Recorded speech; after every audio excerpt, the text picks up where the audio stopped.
making bias binding. Now you guys have seen me do this a gazillion different ways, but I am not in the mood to do continuous binding. So I wonder, am I in the mood to do continuous binding? I really don't think I am. I'm taking off the selvage. The fold is over here to my left. I'm going to just rotate this guy around. And I'm going to lay it there, see what we got here. We've got about 19 high by about 21. I'm just going to take off the butt of this. Isn't that funny? I haven't even exactly decided how I want to do my bias binding. I mean, how I want to, yeah, I haven't exactly decided how I want to do it. We're going to take off the fold so that we have a rectangle, because it's not going to be a square. And now we have 2, which is cool because I am going to need 2, I think. I've run out of room. All right. Now I just need to make a decision. How do I want to do this?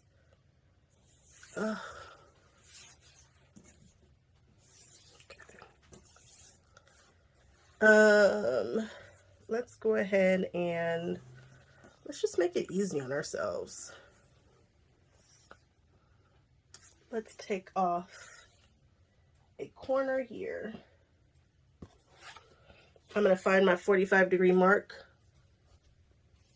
which is right here. And I'm going to lay it along the bottom of this line. So here's my 45-degree angle. And I'm going to take off this corner. How deep in? I'm not even thinking about it. I'm just doing it. I can make it smaller if I'd like. I can do it right here. No measurement. I'm just making sure that it's a 45-degree angle. Matter of fact, I'll put it right in there. So I put it right in this angle right here. 45 that way, 45 this way. And I'm going to take off this angle. Now I know exactly where that 45 is. And I could fold this 45 to this 45 here.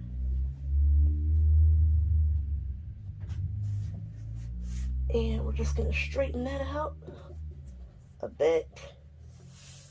And we're going to turn it this way. And now I'm just going to cut strips that are 2 inches wide.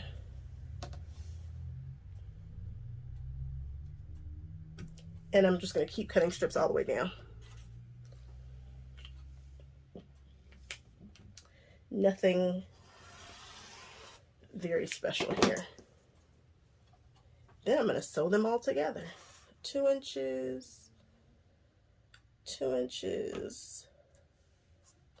I just need some bias strips.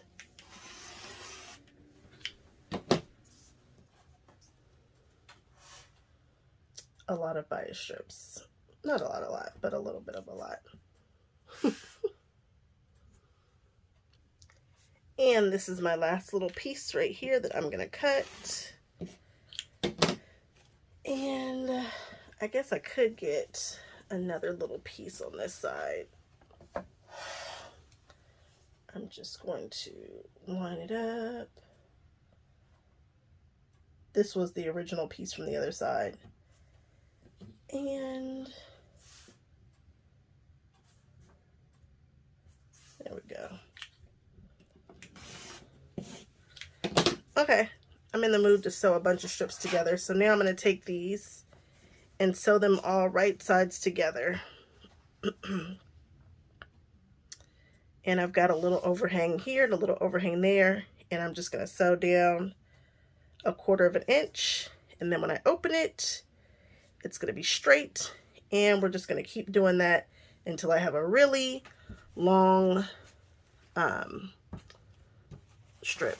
So I'm going to take all of these and just sew them right sides together. So we've got these two. I'm just going to right sides together, sew it down, and that'll be that.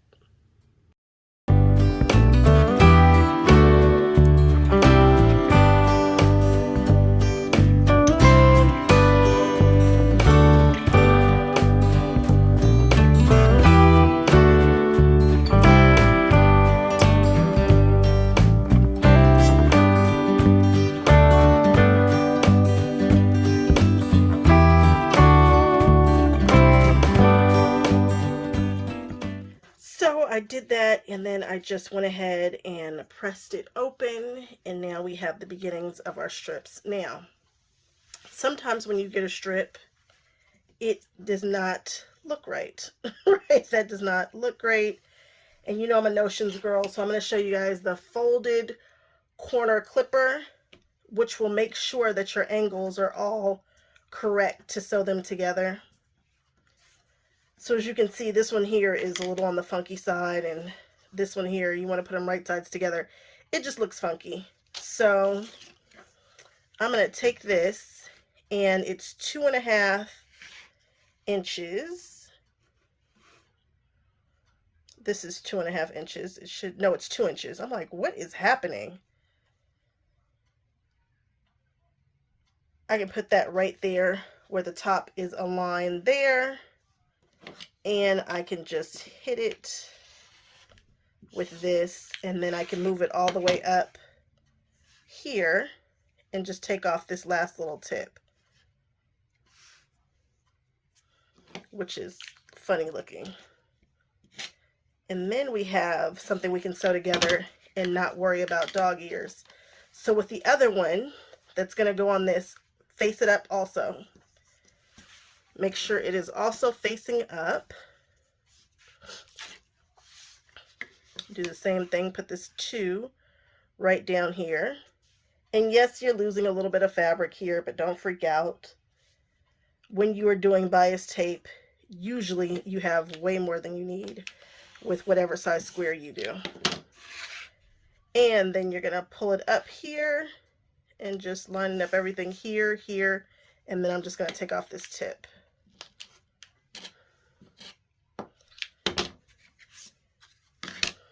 They both have the same angle. I'm going to put them right sides together, and then I'm going to sew my regular 1/4 inch seam right down there. Now that I've sewn it down right down the side there, now I'm going to press it open. So now that I have sewn that together, I'm going to press it open, and I'm just going to grab my little wood iron here that's on the back of my Bianni stiletto that I love. And then we're just going to keep going. I'll hit this with a little heat. Give me 1 second. So I just corrected these two here, and I've made them the same, and we're just going to keep going. Very excited about that rectangle. Now I forgot what size I started off with. It was a rectangle, and I want to say it was 19 by 20, like 21. And here I have 4 yards plus 24 inches, so that gives me like 160, was it 168 inches or 170 inches, somewhere around in there. I got a lot of bias binding out of that, which is perfect because I need 144 for my, no, I need 132 for my project. Okay, so now I'm gonna grab some cording, and I bought that cording from Fabric Town USA, and I want to say it's like, I don't even think it was $1 per yard. I'm sure, I don't think it was. I think it was less than $1 per yard. And this is what it looks like, and they've taped the ends here for me. And now I'm going to take this cord and lay it down in the center of my bias binding, and I'm going to wrap it up. These are 2-inch strips, and then I'm going to try to sew as close to the edge as I can by using either my zipper foot or my what's that, my stitch in the ditch foot. I'm going to see which one is better. Because this is a 1/4 inch thick piping, I know that I won't be able to use my cording foot. I think it's too big for that, but we'll see. So let's go on over to the M7 so that I can move my needle over and whatnot. So I'm not doing this on the HD9, I'm doing this on my M7. So the pattern that I'm working for says that I need 32 inches of bias tape, 132 inches of bias tape, and 4 yards of cording. So I've just marked 4 yards of cording with my friction pin. I need to be a little frugal with this because I'm trying to get a little more out of it than I planned for. And so I can't just be cutting it and hoping and wishing. So I'm going to go on ahead and sew up until that point. And then I'm going to stop, but then I should have some nice piping. I'll probably have some extra of this. I will have some extra of this for sure because we know that I have a little more than 4 yards, which is fine. But I want to be able to pull out the excess of that. So let's go on over to the M7 and we will lay this in between and start sewing. So currently I have my stitch in the ditch foot on. I'm at Prince Charming. Ooh, wow. And now I've just knocked the zipper foot way into no man's land. Let's go get that. Okay, we're back. So this foot will absolutely work. Sit it on over there, drop it down. It'll go. But I don't like the visibility of what I'm seeing here. It's just too much going on here. So I'm going to switch this out to my zipper foot, which I think provides much better visibility. And I can move the needle over toward the left, which is what I want. And we'll just have it sitting real nice and snug over there. So I'm just going to push this in there.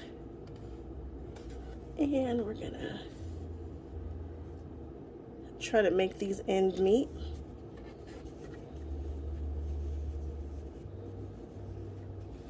And I'm going to stick this under that zipper foot. Oh yeah, I like that. That's much, just a much cleaner. I can see it. Now I'm going to move this needle over.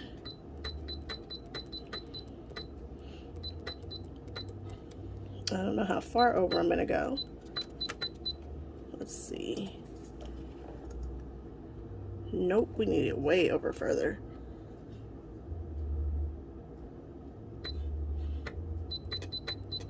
Let's see as far as it'll go.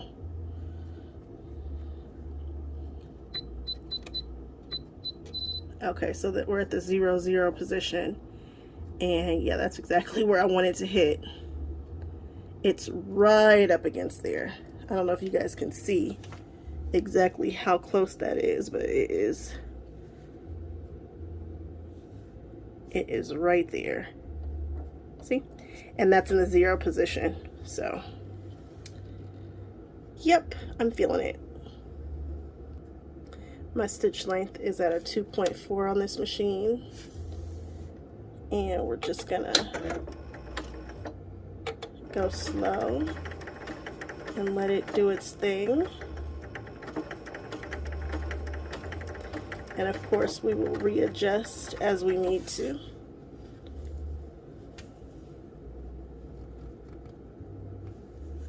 Just gonna make sure that's nice and snug.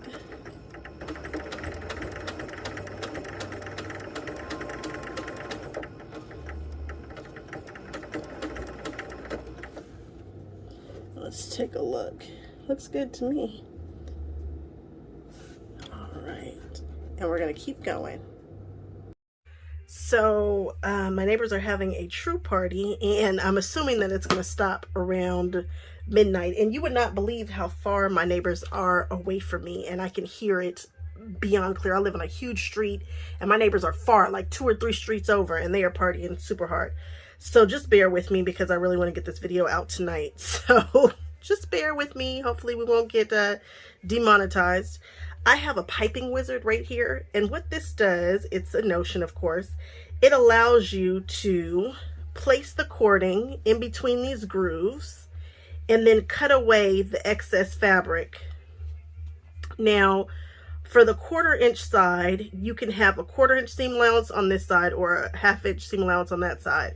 So I'm of course going to use the one for the 1/4 inch. So I'm just going to place it on this, and then all of this here gets cut away, leaving me with just a 1/4 inch, which is cool because there are some places when I'm dead on, and then there are some places where I am not on. See? But all that was going to get cut away, so I wasn't really super duper worried about it. And my binding, my cording, my piping is nice and tight here. It's nice and tight. So I feel good about it. So I'm going to go on ahead and cut away all of this additional fabric so that I'm just left with a 1/4 inch clean side here. Start here. It's really pretty. I can't wait to use it. And if you're wondering when you will see me use it, it'll be in the next video that you see. Here we go. Just make sure that I'm using a 1/4 piping. Yes. And we'll just plop that right in there. And I'm gonna put that guy up there. And there we go. And that leaves me with just a 1/4 inch left. And I'm just gonna keep working my way all the way up. Always a notion, guys. If it's a me, you know I've always got a notion.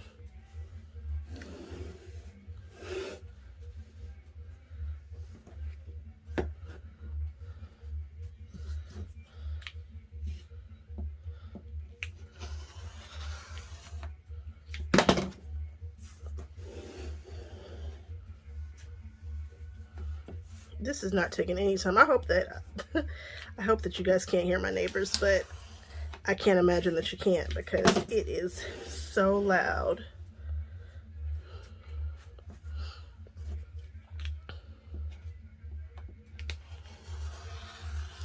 This tool does the 1/4 inch, leaving a 1/2 and an 1/8, and I think it does 1/8 inch piping also. Those are the only sizes that I think this can accommodate. But they have several different piping wizards. They're kind of hard to find. I got this one off of the eBay, and very happy to have snagged it because Sassafras Lane does not have theirs any longer.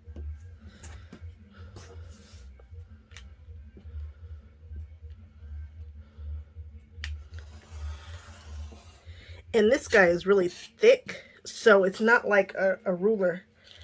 So my ruler here can sit down and it not hit this. This is definitely too thick. It won't hit the... I'd have to use maybe a 60 millimeter to be able to just hold it this way. So I'm coming at it from an angle and just cutting along this side this way. Hope that makes sense. So now we have all of our excess here. And we have beautiful piping, like absolutely beautiful piping ready to go on our project. And so the next video you will see me using all this piping I just made. Again, absolutely gorgeous piping. I can't wait to use it. This will work great for upholstery and clothing and all kinds of stuff. 3-yard quilts, yep. I might add a little piping to a 3-yard quilt. We'll see. That's not this project, but it's definitely a possibility.